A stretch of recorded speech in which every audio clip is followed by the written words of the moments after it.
Daily Mail now, Nick, and a scientific dream that began with Prince Harry's paranoid delusions for his very essence and his raison d'etre, but it could actually work. Yeah, human clones, purposefully grown to give people spare parts like hearts, lungs and livers could be the key to living forever.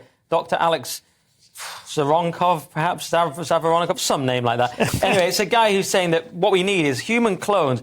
You need to have a clone that's grown separately for 15 to 20 years, and this is where some of you guys might miss out because of age. I'll just make it. But the dark bit is he goes, cloning, in my opinion, is the only way to do it. But he says you'll need many clones. I'm not sure if I could cope with, like, 10 Leos, but you'll need many clones. But here's where it gets dark.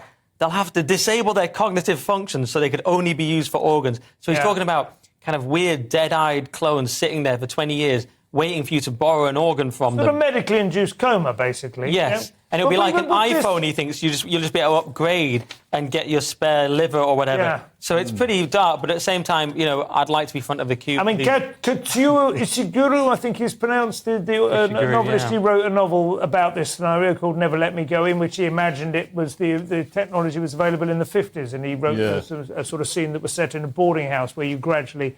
like a boarding school, like a residential college, which you gradually realise was full of kids who were sooner or later going to be carved up for organs. And everyone found it horrific and dystopian, but I thought, this isn't that bad really, compared to... Well, it depends on what you're lined up for. It sounds good to the person getting the kidney. So, but I mean, it would stop... There's an illegal trade, a black market in killing people or drugging people and cutting out their kidneys and getting their organs. So it would at least stop that. Yes. But... yeah, we can't be playing God like this. How would you feel if you met your clone? I do wonder about that. It's weird, isn't it? I'd be quite interested to meet somebody and to see exactly which part of the was genetic and which part... I think you would like your clone, but I just think...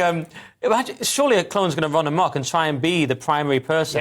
Kill the primary. What if they take over? That happened in The Simpsons. Right. I was going to say, that must be a plot like Gattaca or something. That must be a sci-fi movie like that, isn't it? Yeah. Revolt of the Clones. Revenge of the Clones. Yeah, something like that. Too much knowledge.